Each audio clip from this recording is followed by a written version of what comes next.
the studios today is one of my favorite. She's like a little ray of sunshine in my life. It's Katy McDowell. It must be because you're Irish. You think so? Absolutely.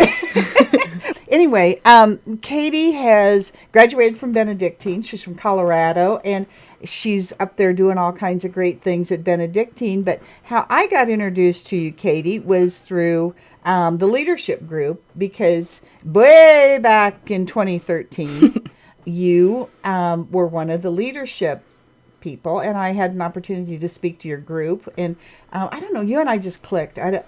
It's probably our enthusiasm. Oh, easily. I think that we instantly had a bond through a lot of different things. And I just enjoyed your kind of entrepreneurial spirit and just your love and drive for Atchison. In your leadership group, one of the things that I've always felt was important here was to have a young professionals group, because when people move into the community, or if they stay in the community, you need a link. It's the people you meet and the opportunities you have to bond with people, to make friendships. And I'm so excited that was your project in 2013, was the Young Professionals Group. Yeah, and we just celebrated 1 year, so it took from October to April, so 2013 to 2014, to kind of put all of our great minds together to create something that we all wanted and really felt was needed. And I think every single group that we met with said, this is what we need. Coming from a big city, I had seen it numerous times, but I just didn't know how they worked and how all of these different people came together to network. And in a place like Atchison, it made it 100 times easier, because you kind of know everybody, and everybody wants. It's not real big. It's not real big, and it's, good people find good people. So after 1 whole year, we had kind of our launch at Palucci's last year in April, and now here we are in May, and we have just kind of bonded together. And a lot of different kind of outlets have sprung.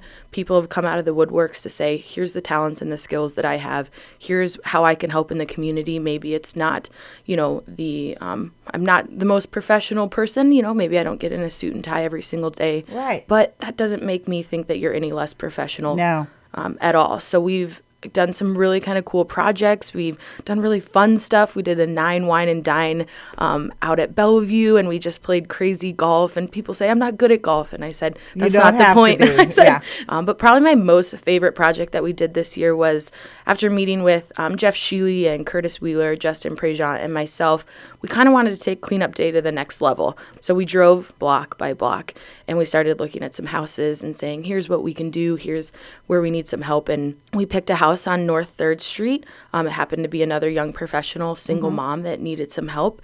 And we were able to take off, 5 truckloads of different, lawn debris and old trash. And just, I literally watched her from 8 o'clock in the morning to be kind of upset and disappointed and, kind of embarrassed by her house. And by 3 o'clock in the afternoon, she had the biggest smile on. And, I drove by on Sunday, and she was planting flowers. And I thought, this is exactly our purpose, and this is what we're supposed to do as young professionals. That is such a cool story. I love that. See, that's what you're doing. You're taking control of the situation and helping people and pulling together and making things happen. So now, I know you did that. You've got some things coming up with the Young Professionals Group, too, don't you? Yeah, I think we've really stemmed. I've started, I sit on a lot of different boards in town, and people say, how do you have time to do certain things? I have an hour. I can do many, many things in an hour. I bet you can get more done before breakfast than a lot of people get done all day. The bad part about me, Louise, is I'm a night owl. So I'm up until sometimes like 2 o'clock in the morning. So I usually get to work about 9. So that's kind of like, I'm good. I've had my coffee. I'm there at 9. But I'll be there 9 to 8 or 9 to 9 on like the regular. My boss, Janet, she's there 7:30 to 3:30. I'm just sometimes that works out well. Exactly. There's always somebody covering the spot at Benedictine. Yeah, I'm sometimes getting my best sleep at about 7:30 in the morning. It does wear you out sometimes, because it's like night after night, meeting after meeting, but as long as you're seeing things happen, then I think it reinvigorates you every day when you come in. We wouldn't match on that, because I can't wait for the day to start. And so I'm up by 5 o'clock, and I know there's about half a dozen people in this town that I can call at 6 o'clock. Yes. And you guys know who you are, Eric Cairo and Janice Reese. And at 6 o'clock, I'm like, we can get these things done. See, if you and I were teaming up, we could be round the clock. We'd be a 24-hour business. We'd just be going and going and going. So I mean, really, I get excited. I mean, I get to help kids every single day in my real job. I call that my real job. And then the other stuff is, what my heart has always called me to do. But up at the college, I get to sit, with students every single day and help them work on their resumes and say, here's what it takes to be a professional. I don't know it all, but I do know from experience that it's going to take you to get out in the, town of Atchison, go volunteer, go do free work. The idea of free work to people is the craziest thought ever. They think, free work? No, I deserve. I deserve to get paid. So I think that branch that has helped too is me being, this young professional and really kind of branching that college to the community, to Atchison. You're in the placement area, right? Yeah. So I'm the director of career development. I like to call that a glorified resume writer. But I love it. I get to work with all types of students. But I think Rotary kind of brought me back to loving the job because I get to go every single Thursday and sit with people, and they ask me about my students. They ask me how they can help. They say they have internships.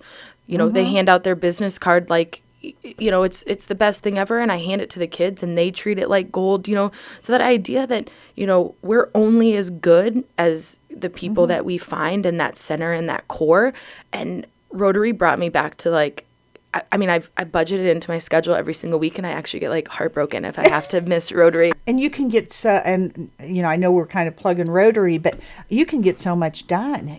I sat at the table with you the other day, and on one side was Susan Myers, who I just adore, and I had to talk to Rick Berger about a couple of things, and it was like, wow.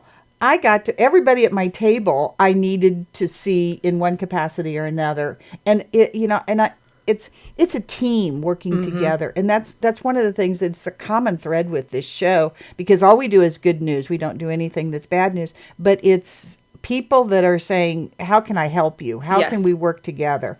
You can achieve so much more. And everybody that sits in the chair you're in has that same theme of, we're pulling together because we're making some things happen. Whether it's Travis with the theater or you with the college, it's all working together. Well, and I think a smile does so much. You walk past somebody and you smile, and then makes you turn around and say, hey, I think I've seen you before. And then all of a sudden it's Travis Grossman, and he and I are buds, and we're friends, and we're sitting on the golf council together. And I'm thinking, do you play golf? No, do you? No, I'm not very good, but here we are doing things to better, to better it. And it doesn't matter if you're good at it. It doesn't matter if you like it. It doesn't matter anything. At the end of the day, there's somebody out there who's going to benefit from it. I don't like manual labor, but I will pull weeds all day long if that's what it's going to take. Yeah, I can't paint a house, but I can sure find people to paint a house, and I can be at the bottom holding the ladder and handing bottles of water up there if they're thirsty. What my son Michael one day said, my mom doesn't know anybody, but she knows everybody to call.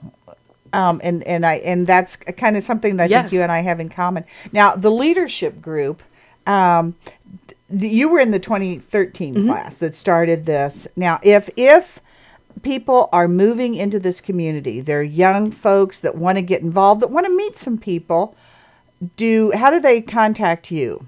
Because you're kind of the contact for everything as far as young professionals are concerned, right? We have a Facebook page called Atchison Community Young Professionals that I manage. I'm easily found on Facebook or up at the college. I think just about any of those kids can find me. But I am easily found normally down at the Chamber of Commerce about 3 days a week at meetings. But I would encourage anybody to take that leadership class. It's going to start for the 2015 year in October. And last year we reformatted it all and really focused on the community, not so much that classroom setting. And Casey Marlatt was one of the people in the class, and Zach McNulty and different people. They got to go every 2 weeks on Tuesday afternoons and tour some place in Atchison. And Casey grew up here.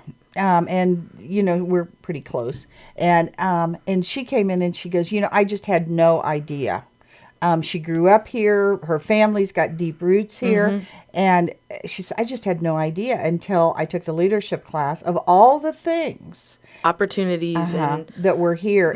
And one of the best parts about, for her was, I think, Emily Hansen and her have become real good friends. And I know she's good friends with all the rest of these folks. But all of a sudden you have a larger network of people that you feel camaraderie with. That's terrific. And then you really get to know your community. And I think they had a tremendous project with my friend Carrie Sowers over at the child care.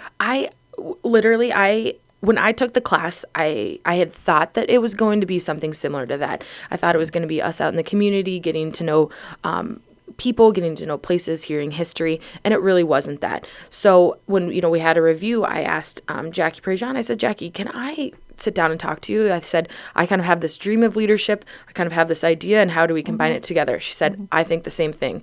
Christy Isaacs, I think the same thing. Justin Prejean, I think the same thing. We sat day after day and created this course. And when they presented in Rotary a couple weeks ago and explained the project that they did with Carrie Sowers at the child care, it brought tears to my eyes. I mean, literally goosebumps and tears to my eyes. And I mentioned to the entire group, I said, when we sat there week after week and said, here's what I wanted, I personally, me being selfish, would I want to take the class? Yes. I said, this is the exact project that they want. They painted, they put new flooring in, they bought new cribs, sanitized, the baby room, something that hadn't been done in 20 plus years. They took how many Saturdays out of their own time, raised their own money, and flipped this beautiful place for these kids that go every single day. I mean, I was nearly crying sitting there in the corner, and I thought, I heard that was, and I missed that Rotary, and I heard that was the one that I should not have missed because it was just. It was my dream. It was my dream. And, as a result, those 9 members of that class are now young professionals, in the young professional group, and are taking, big strides to make a difference. And, small things start to really add up to big things. They do. And I mean, to do something for Carrie, who is probably one of the most selfless people I've ever met, is amazing. So I'm so happy that project worked out. But we need more. We need more of those projects. We need, more people stepping up. And I may take the class again just so I can go tour all those facilities. I kind of want to. I don't know how I'll squeeze it in, but I would like to. Oh, I know. Well, they're going to be starting one in October, but if my listeners out there, if you know of a young person, and they don't have to be extremely young, no, because some of these folks were in their 40s, 50s. I know everybody wasn't 21 that was in there, so it's anybody that really wants to see really good things happen within our community and wants to get to know the community better, so that they can make a difference. Talk to, I think, would it be Jackie over at the chamber? Yes. Is that? Yep. So they are working on the flyers. We just had another meeting last week to finalize some of the dates, but it would be to stop by the chamber or call Jackie. We can come down and talk to your company. We can talk to you as an individual and just talk about the benefits that the leadership class has. It's more than leadership. I would almost call it community involvement. I would, it is something. It's so much more. Everybody that I think has ever gone through that. Has come out of it with a different perspective about our area. Don't you think so? Oh, and an appreciation to know that whose store you're walking into. It's not just a store anymore. It's your friend. It's, it's your neighbor. I had no idea that we lived next to each other. So, we're starting to really draw a lot of these individuals together that become that family. And we have to make sure that, if you build it, they will come. Kind of that, from the Field of Dreams. And this class has really done amazing things for people to reinvest them back into the community and make them believe again. And small things, like I said, will start to be big. So, and I know you've done, Patty Boldridge had you going through the Memorial Hall. And there are parts of Memorial Hall that I'll bet you no one knows that there's a huge basement under there, and there's a full stage with all the riggings back there. There's boxing gloves and microphones and jerseys. I mean, the stuff that they were talking about, and it was so small they could just go one at a time through there. Right. They got to see a pour at Bradkin, which I don't think very many people have gotten to see. They, went and toured different farms. They actually came up to the college, and I got to give them a tour and have them eat in the new dining hall and give them kind of their college experience back a little bit. But something that you've driven past numerous times, and you thought, I wonder what that is. And sure enough, they're at the movie theater. Getting to the history. The history Katy, is phenomenal. We're out of time. You got to come back and see me again. Oh, I will. You and I can talk and talk and talk. Thank you so much. Absolutely. Thanks for having me. And remember, call me for everything real estate. 367-3116. No one knows the country like we do.